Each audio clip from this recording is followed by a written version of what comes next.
Welcome into HogvilleNET YouTube Live, and good morning. It's still morning. It's Tuesday, and it's September 30th, so you're about to run out of September on the calendar. Tomorrow flips the script, flips the page to October, and you've got 4 exhibition opportunities with the men's basketball program starting this Friday, October 3rd. Prime time at the Palace. You'll see some level of scrimmaging for the men's Razorbacks team. The women's team and the men will be introduced. There's a laser light show, a dunk contest. We'll see what scrimmaging, what that means. How much do we get to see what that is? But then you roll through the month, October 12th. That's a Sunday, back in Hot Springs for one of those tip-off tour events. Just one this year in combination with this prime time at the Palace on Friday night of this week. Where Arkansas will do some level of scrimmaging on that day. Then at the end of the month, Friday, October 24th, you're hosting Cincinnati for a charity exhibition game at Bud Walton Arena.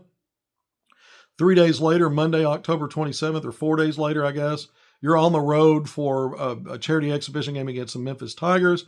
And then, boom, your regular season starts the following week, November 3rd, your first game against Southern at home. I think that's a Monday at Bud Walton Arena. So a lot going on in October, ramping up to that. We know there have already started full-blown practices. We've got more intel from Saturday, 2 Saturday practices, Sunday practice. Last time I was on Sunday morning, we talked about source intel from the Friday practice. So I've got more to add to that. So effectively, 4 practices Friday through Sunday. We got a lot of good information, including some players you're going to want to hear some updates on for sure. We're going to hit that. We're also, our main focus to begin with is going to be recruiting and the latest there, stuff that I, first reported the last couple of days that really matters here. And we're going to kind of roll through several of the players that Arkansas we know has prioritized and where things stand. So we're going to hit that. And then we're going to finish up with some Pro Hog stuff. This is really the start of the NBA season, effectively. You had Media Day for most teams yesterday, I guess some today maybe. Training camp starting this week. They'll roll into a very brief and pretty quick exhibition season, exhibition games or preseason games, I guess is what you'd call it for the NBA. And then at the end of October, somewhere in the last week of October, you actually have your regular season begins. So all that happens really fast at the pro level. But let's just get right to it. Let's start at the top with recruiting. I reported Sunday night that John Calipari was headed out, that night, Sunday night, was flying, took the plane down to Fort Lauderdale, Florida. That's where Prolific Prep, one of the basketball independent schools, it's a high school powerhouse nationally, down in Fort Lauderdale, and that's where Caleb Holt, 2026 5-star top 5 rated guard. I've got him in a tie with Jordan Smith Jr. as the second best player in the country in the class of 2026. You know that, I say it all the time. Took that official visit to Arkansas back in late August 29th to the 31st. I interviewed him in person on the heels of that visit on that Sunday before he left town to go home or go back to school. And he was there with his parents. Great folks, great family. But Arkansas has continued to go out and see him once the recruiting period opened up in early September. Chuck Martin out a couple of weeks ago. We first reported that. And then Sunday night, I went to Twitter and I said, hey, Calipari's on his way. He's arriving to Fort Lauderdale, and this is a move to see Caleb Holt. Because Caleb Holt told me directly, yes, Cal's coming to see me in the morning. He goes, we got a meeting in the morning. Cal got there Sunday night. Wasn't just Cal, though. I then circled back to the staff and go, who else? And it was Chuck Martin, assistant coach Chuck Martin, I was told, who was with Calipari for that Monday visit. And then I said, well, that's a Monday morning visit, staff. What else could be going on that day since you got the plane, you're out, you're getting, you're Fort Lauderdale early. What's next? You got to get home. Could there be stops on the way? That's a lot of times how they do it. Kill more than, at least 2 birds, sometimes more with the single stone, right? And I was told, well, we also have a stop in Huntsville, Alabama. Well, Huntsville, Alabama is the hometown. That's where Caleb Holt is from. That's where his parents are. And so connecting the dots there was pretty easy. They're going to stop and see Caleb. Their first stop is Caleb in the morning, and then they fly into Huntsville on their way back to Fayetteville, which they did, and visit, and just time spent with the parents. I think it's significant for several reasons. One is this is a player that you didn't just have a great visit with, because that was the case. Remember, we said it was a Grand Slam home run. If he had to commit at the time, it would be Arkansas ahead of the home state schools, even Alabama and Auburn. He's visited Alabama since. Kentucky before Alabama, but after the Arkansas visit. He's also visited Providence after the Alabama visit. Arizona's upcoming. But we've always felt like Arkansas is really at the top in the mix here, if not, we felt like after the Kentucky visit, which was the weekend after he came to Fayetteville, that Arkansas was still in better shape than, even though Kentucky had increased its NIL offer. The Alabama visit, we didn't have a lot of details other than what we did get, that it was really positive. It is the home state school that's been perceived for a while as a leader. And so we weren't as bullish about Arkansas being in the lead, but we couldn't say that they aren't right there with Alabama. So that's kind of where we've been on it. Maybe Alabama did nudge ahead of Arkansas because it also upped its NIL offer based on the strength of that Arkansas visit, where Arkansas came correct on its initial offer. That was part of what made that visit so great, along with everything else that was really clicking there. Remember, this is a long-term recruitment. This is not an overnight kind of thing or, Johnny come lately. I was there courtside in May in Texas of 2024. Calipari had been on the Arkansas job for about a month, and he was the first live recruiting period. He was at the Adidas event, and he was courtside to watch Caleb Holt and some other 2025 guys as well. But Holt's been a priority for this staff. I've interviewed him multiple times in person this past year in Texas at the Adidas event, which was not a live recruiting period, so there were no D1 coaches there, but I watched Holt compete, interviewed him there, put that out on social media, said he wanted the Arkansas visit at some point. Well, all that happened, and we know the backstory now. We've caught up to speed, but Calipari back out with Chuck Martin, not only to see Caleb Holt, but then to stop by and see his folks. Okay, so here's the thing with that. Again, I think he's got a visit to Arizona coming up. He's had one planned for Auburn sometime in October. Yes, they've had a coaching change, but they kept it in the family. So, and it's a home state school. We'll see if that visit ever happens. But I still think, based on these moves by Calipari, these are not tied to anything going on with Abdou Toure, who, by the way, makes his announcement on Friday, October 3rd. So we're going to be busy that day. Toure announcement and your prime time at the Palace in Fayetteville with the team, basically having, an event for fans to come out and see. Media, certainly I plan to be there. So it'll be a busy day. But Toure, we knew this. Last time we were on Sunday morning, we talked about it. Arkansas made his final 3 as expected. He cut down from 7 to 3. And when we said, we've been talking about, even though there was top 7 and we named the other 4 teams, that the top 3 were Arkansas, UConn, and Providence. Well, there's crystal ball projections. These different services do that, these national guys. From, I think, 247 Sports put out a recent crystal ball for Toure, who's making his commitment announcement again this Friday for Providence. And what we've said all along is this is Calipari's player. Arkansas leads as long as Calipari wants to close on it. And we've disputed some of the national guys who've said, well, UConn hasn't really prioritized Toure. They're really not in it. It's really, and he took the official visits to Arkansas before that, Providence. But I came on and I told you, which I believe to this moment to be 100% accurate based on sources I have that are dialed into this situation. Toure, it's his backyard school. He's been on that campus. It's easy to get to. He doesn't have to take an official visit there. And I use comparisons. Isaiah Seeley didn't take an official visit to Arkansas. Where did he commit? He took official visits to his other finalists because they weren't in his backyard. He and his dad drove down to Fayetteville, met with Cal, and eventually I don't even know if I'd call that an unofficial visit. They went to his office. Jordan Smith Jr., his dad, said, Georgetown, I've told every coach out there, this is a real thing with Georgetown. They're in it with a chance to get him. And every source I have outside of the dad, it's mostly Duke from the national guys and some of my sources, Arkansas right there, and Georgetown. I've got a couple that think Georgetown's going to get him in the end. Backyard school, kids in Fairfax, Virginia. Dad said we've been on that campus a million times. We don't have to take an official visit there. They could. I'm not saying I think he's going to Georgetown. I'm saying Georgetown's the real player there, and they may never get an official visit. Usually, if you have a finals list and one of the teams on your list didn't get an official visit and one or two others did, it's pretty much clear you're not going to get the player. There are exceptions based on the proximity, and so that's one thing to remember. Here's another thing to remember with Toure and UConn. People are saying, well, UConn's not really prioritizing him. Well, they may have a stronger NIL offer out to, say, Cloer, who they're trying to close on, which we've talked about. We've got sources that say that. It doesn't mean they don't want both players. The same as Arkansas, but they've already got the public commitment back in mid-May from J.J. Andrews. Same position, a wing player. You've already prioritized him. That was your number one priority at that position. doesn't mean they're not pursuing and trying to win the services of Abdou Toure. It's obvious that they are. So we pay attention to, if we're going to say UConn's prioritizing someone ahead of him, it doesn't mean they don't want both. The same that Arkansas prioritized J.J. Andrews ahead of Toure, but they want both.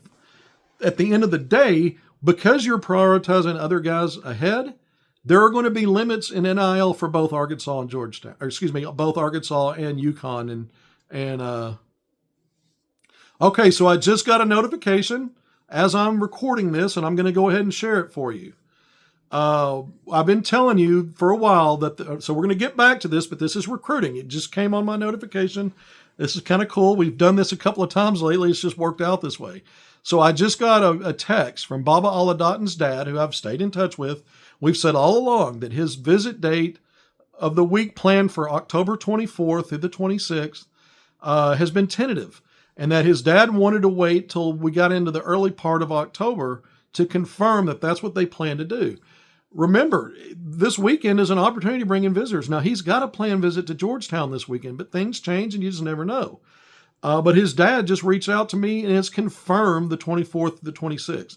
So, again, just because he's confirming it, I'm moving it now from the tentative bucket into that is the planned finalized visit date, because his dad just told me that Baba Aladattin, previous number 1 player in the 2027 class, top 10 now, still a 5-star.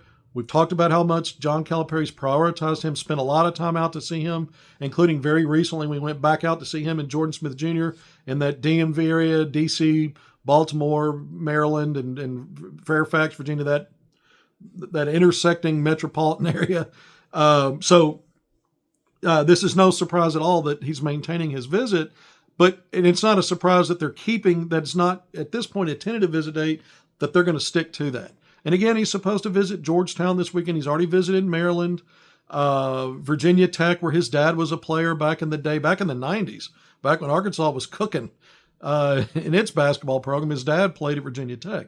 So Baba Aladattin, now we take that out of the tentative bucket, and that's the set date, the 24th to the 26th. Reminder, Arkansas football will host Auburn that weekend. On the 24th, Arkansas, we just said it a few minutes ago, Arkansas is going to host Cincinnati in a charity exhibition game. So he's going to have a lot of fan base interaction for that visit. So I'm glad I was able to bring that to you live. It's not intel in terms of, we already been talking about those dates for a while, but just that they've been tentative. Now, even though they're no longer, maybes, and that's what they're sticking with, visit dates can still change based on other things that come up. We're just now turning the page to October. We've still got several weeks. Things can change. So even though it's gone from tentative to planned visit dates change all the time. Remember, Tay Kenny's planned visit dates went public to Arkansas, 26th to the 28th of September. This past weekend would have been. They moved that up. Arfan Diani, we talked about his visit dates. Had 2 changes, 3 different dates. Eventually, the last one we first brought to you ended up being the one that stuck. And he visited the same time as Jordan Smith Jr. You know that, weekend before last. But the point is, visit dates can change. So even though we've moved from tentative to the planned visit now, and that's what they're rolling with, that could still change. So don't shoot the messenger if we have to come back later and say this is not going to be when we think it is. And even though we had this date, we just weren't sure if they were going to move it around. And I think it's very encouraging also. Sometimes tentative dates can be set because you're wanting to see what else is going on with that program, what other visitors they bring in, who they're prioritizing. So sometimes you may not want to step out there and be full-throated. Yeah, we're coming on this set date. And so once I finish here and once I wrap this up, I'm actually going to go to Twitter and actually update everybody there as well. Okay, so let's move on now back to Caleb Holt, back to Abdou Toure. The Toure situation, again, it comes down to NIL, and if Providence, I'm told they've had Caleb Holt on campus. By the way, they're part of revenue share. They're really going to push a lot of that towards basketball. They're going to try to make a big splash, similar to what Georgia Tech did with Muhammad Silla. In their mind, they wanted that big man. Arkansas could have had him. He made a private commitment back when that stuff went down. We told you that. We were expecting it to be Arkansas. Last minute, Georgia Tech ponied up beyond where Arkansas was willing to go, Calipari with NIL. We've seen it happen before. Toure If these crystal balls by 247 Sports are accurate that it's Providence, it's all about NIL and Arkansas and UConn having a stopping point there, because their NIL at that position is spoken for on guys that are maybe a little higher priority. Again, it doesn't mean that they weren't in it to win it for the player, but that has limitations if another school's willing to pay him more than you are. And so that's the only way that Arkansas doesn't get Abdou Toure. Do I believe the crystal ball that this is a done deal and that's what it means, that's final?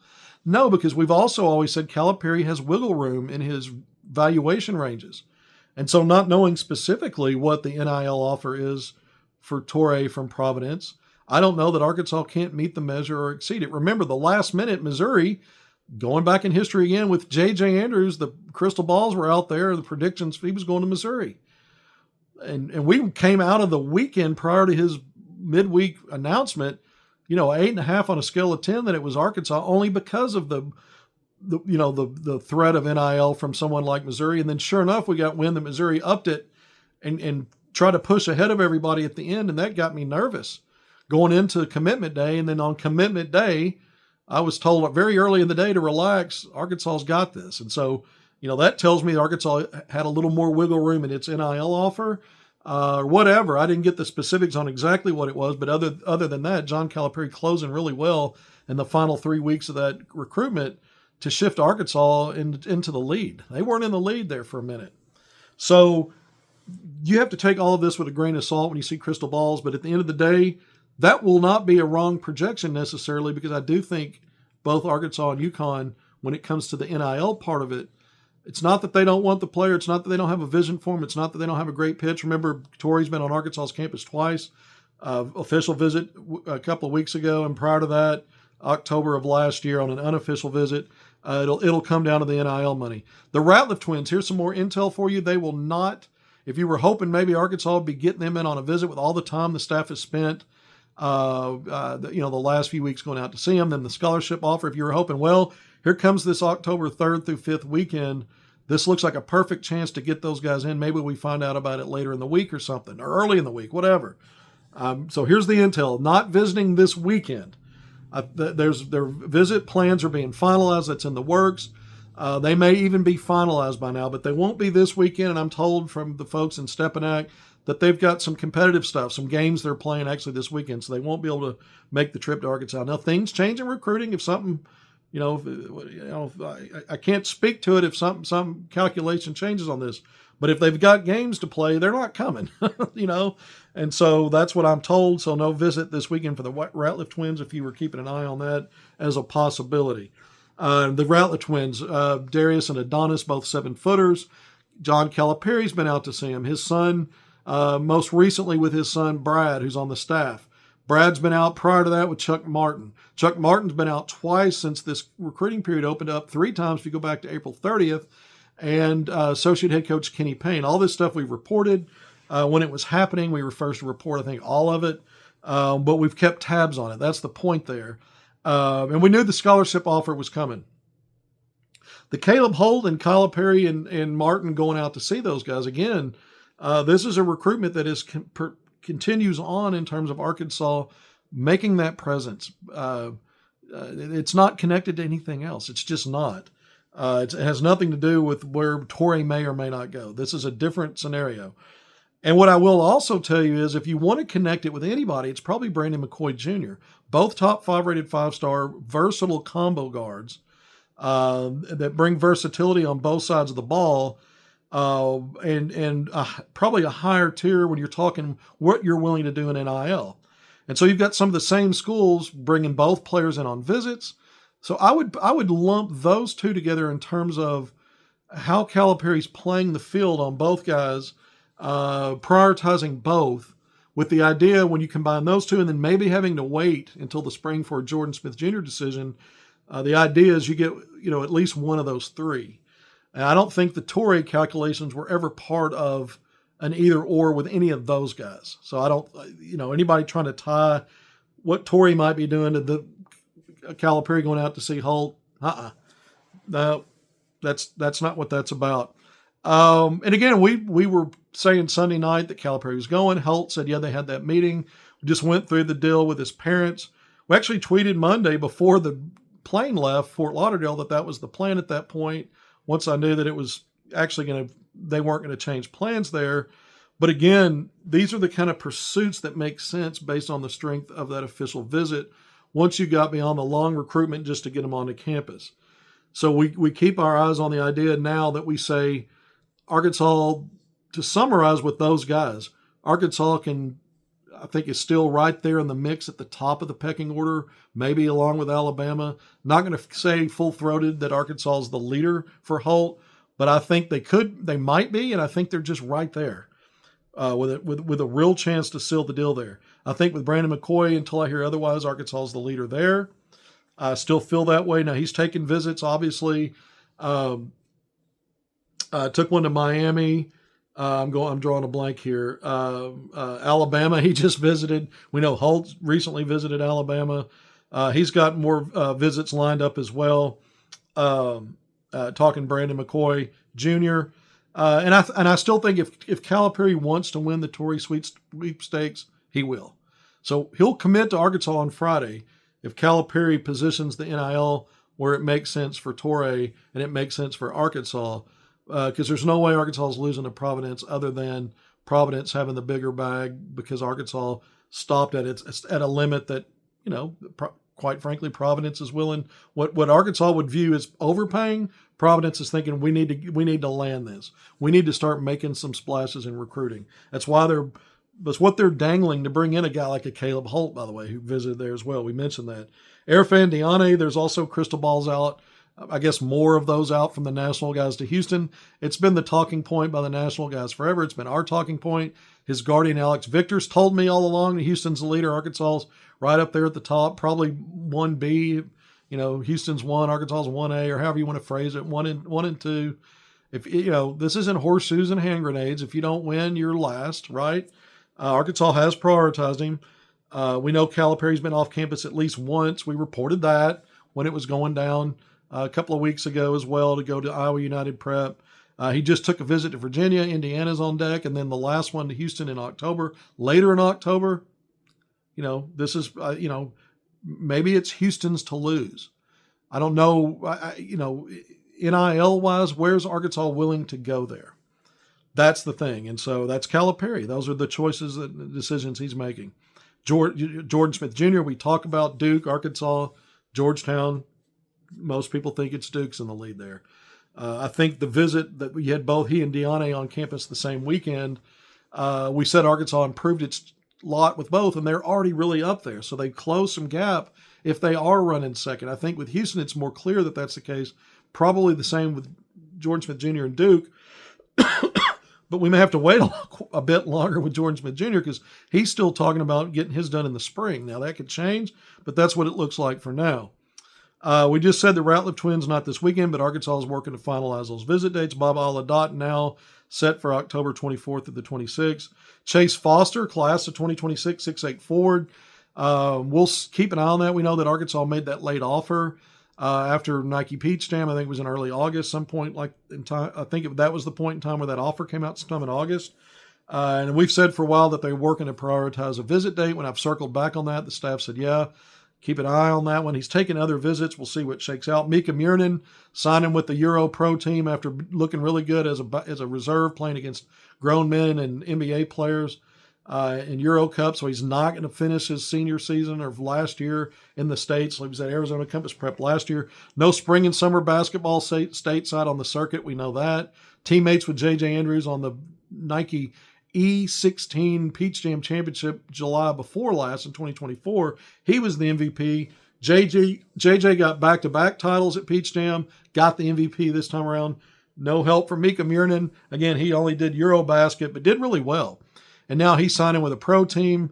There's still some pathways, I guess, for him to be come play college basketball in a year's time when guys like J.J. Andrews and other class of 2026 players, after they finish a year of high school, it still remains, and then start moving on to campus in the spring of the following year for their upcoming freshman season. There could still be, let's see, does Mika play professional basketball this season when everybody else is a senior in high school and then maybe go to college? Will he be draft eligible? And he's got a strong enough draft stock at that time where he doesn't ever sniff a college campus? Does he, is he 2 years out from the first draft eligibility, or when he's a viable draft pick, at which time he could still just play professional ball overseas the entire time and do that? A lot of question marks. We know his visit went well a year ago, late September of 2024 to Arkansas. Better than the Michigan and Utah visits. He told one of my sources directly. We've talked about that for over a year. So those are the players. Those are the teams that, here's where Arkansas stands with these guys. We'll see if anybody else moves into the picture. All right, let's get into some intel on practice. This is important. When we were on Sunday morning, we gave you what we had source information, folks, my sources that were in the building for Friday practice coming into the weekend. And we shared a lot with you. I'm just going to go through it quickly because I accidentally left a couple of things out that I had written down and just skipped over in my notes. My handwriting's so bad, sometimes I do that. But what did we tell you? We said there was a lot of 5-on-5, a lot of 4-on-4. We told you that the standouts that day were DJ Wagner, Billy Richmond III, Malik Ewan. We said Malik Thomas made 6 consecutive three-point field goals in fast break three-point shooting drills, transition offense, getting to a three-point shot on the fast break. He was 6 of 6, and a bit streaky in the 4-on-4, 5-on-5, which were, consistent with reports that we've had. Let's see, you had several players, which the university did a good job, the men's basketball program on its social media, of tweeting out guys like Dwight Stewart, Corey Beck, Clint McDaniel, Al Dillard, all off that national championship team, the national runner-up team. Dwight Stewart in town to be, honored with that ceremony, attending the ceremony for being, I think, inducted into the Arkansas Sports Hall of Honor. So he was already there for the weekend. Todd Day in the building for the practice Friday. Joe Klein, those were extra names I brought. Apparently Alvin Robertson's been in there as well recently. Hog, great. Arguably a guy that probably one of the top 3 or 4 pro Hogs ever when you look at the NBA part of it. But anyway, a lot of former players in there for practice Saturday. And again, the university put sound bites out of what those former players were saying to the current team. And I gave you intel on some extra stuff that Corey Beck said to the team. So go check out my Sunday segment if you haven't seen it already for some of that stuff. And I mentioned that Todd Day got excited in there, very, kind of exclaimed out loud. He was excited about a bucket that Billy Richmond III finished on a nice up and under play, splitting 2 defenders. And so that was I think that was just about everything I shared with you on Sunday's segment about Friday practice. But here's some more. 2 things I didn't mention. One of them, you're going to go, They mostly concentrated Friday on defensive drills. So even though they did some 4-on-4, 5-on-5, the drill work and the stuff they were working on, even with the 4-on-4 and 5-on-5, was focused mostly on defense. So there's that part I left out. Here's something more significant, and this is one of the things I really wanted to talk about Sunday from Friday and didn't, was that Paulo Sumito was dressed out like everybody else, had the practice gear on, but did not participate, was off to the side. And I pushed back. I said, so was that just for 4-on-4 and 5-on-5? Did he not do any drill work either? Nada, zilch, zero, donut babe. Didn't do any of it, but was dressed out. When we were at practice back in July, the media, for that 1 hour that we got, as I recall at that time, Arkansas had one player that didn't practice, and it was Kareem Artal, and we knew that the Lebanese, 20-year-old that signed with Arkansas, and we knew that he'd been having back issues and hadn't done much in June anyway. He'd been withheld for a while, and he wasn't wearing the same gear as everybody else. He had a black T-shirt, Razorback basketball T-shirt on. Everybody else was wearing the red whatever. The typical practice gear, but he wasn't wearing practice gear, and he didn't participate. He sat over in a chair on the side, like the media, basically.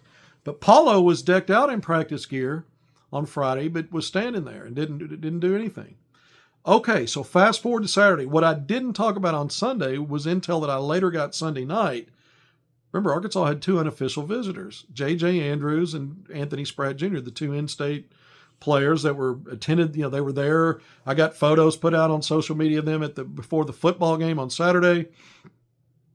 And then both guys were there for practice. Now, Arkansas practiced twice on Saturday. I also reported that on social media going into the weekend. They had an 8 a.m. practice, and then there was a football game kicked off at 11, and then basketball had a 3 p.m. practice.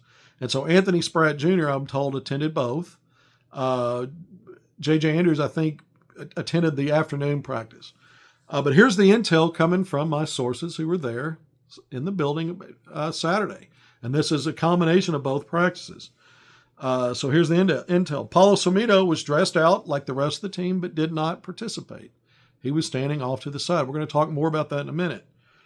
Kareem Artal did not practice. And he's been dealing with that back issue. Remember that. And so we're going to talk a little bit more about that in a minute. He did not practice. The standouts were DJ Wagner, Darius Acuff Jr., Malik Thomas. But the standout of standouts that got his own, kind of his own rave review was Trevor Brazile. Now, it's been kind of like, we went through, that was my number one player when I ranked the top 5 Hogs from June and July limited practices. Remember that? And then when they came back, but the whole time, you've heard really positive things about both Nick Pringle and Malik Ewan as well. And so, but Trevor Brazile, to hear that he was really excelling at both ends of the court when they went 4-on-4, 5-on-5 on Saturday, and was really just stood out and was kind of in a league of his own. And then the other standouts, again, DJ Wagner, Darius Acuff Jr., Malik Thomas. So that was important. When we go back to the show I did on Sunday, in addition to the Friday intel I gave you from practice, and I accidentally left out those 2 items, the other thing we did talk about at the end of that segment was beyond the source info, the university put out one highlight clip, and we broke down that clip. We went through it. Billy Richmond drives to the paint, pitches to free throw line extended, Malik Ewan just inside in the paint, immediate pass to the left corner to Carter Knox, immediate pass with no dribble to DJ Wagner. He drives in, back to Ewan in the middle for a dunk. So we walked through that, and at the end of that I said, now, you got to remember this. Those 4 players playing offense together in that play, we're going up against 4 young players. It was Darius Acuff Jr., Malik Thomas, Isaiah Seeley, and Elmer Zavitz were the 4 defenders in that scenario. So I was told by my source, based on the Saturday practices, that the 4-on-4 and most of the competitive stuff, it was really those older guys, again, going up against the young guys. So, that's a challenge for those younger guys going up against veteran guys. So that's just another tidbit there. Now, let's just circle back to something real quick. Paulo Sumito, it's been kind of talked about on and off that would he be a candidate to redshirt? Well, there's more and more talk and scuttlebutt of that lately.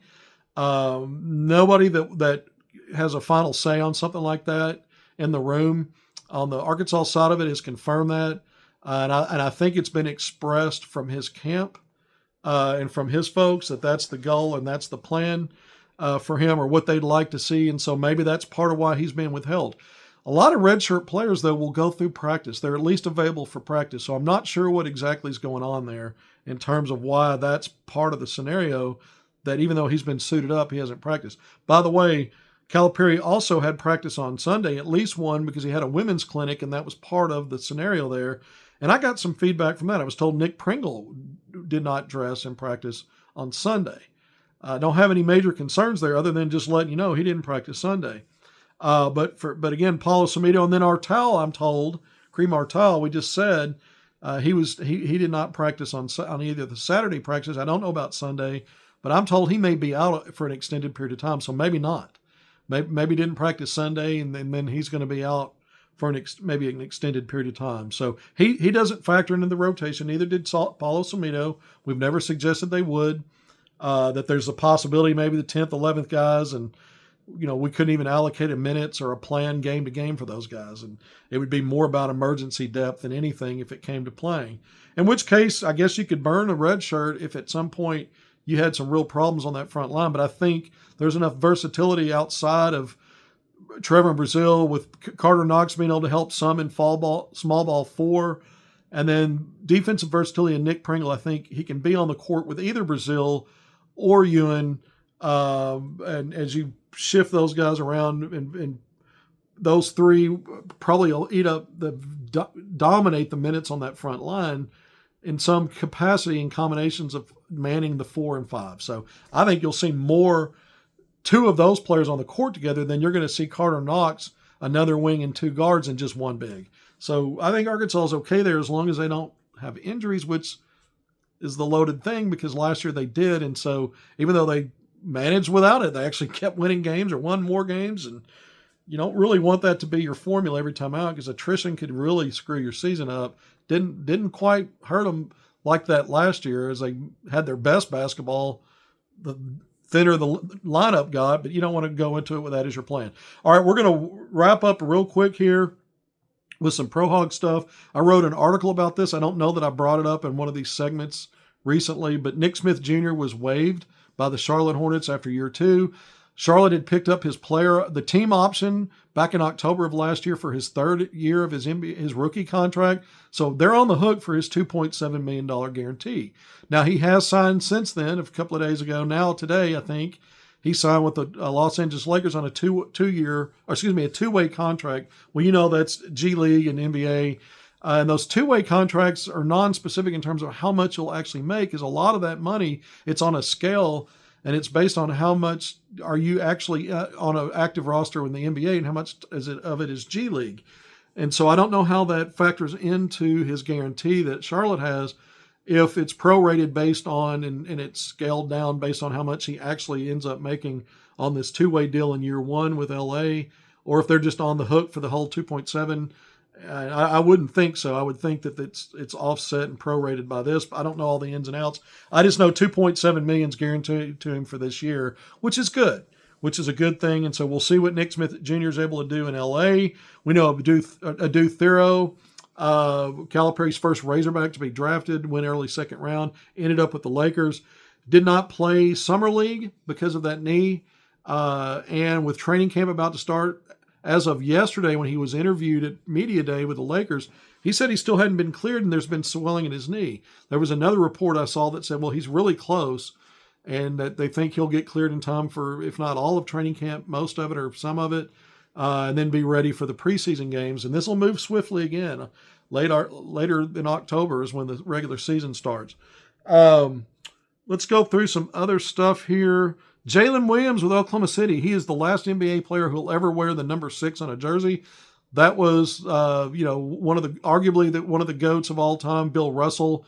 That was his jersey number in 2022. The league said that number will forever never be worn, retired in the NBA, not just the Boston Celtics, but for the NBA, except that players that already were wearing the number are grandfathered in. They can continue to wear it as long as they're with that team in their career.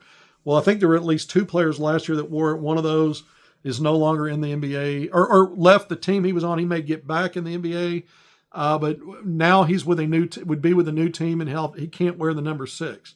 He's no longer grandfathered in. Jay Will's still with Oklahoma City for now.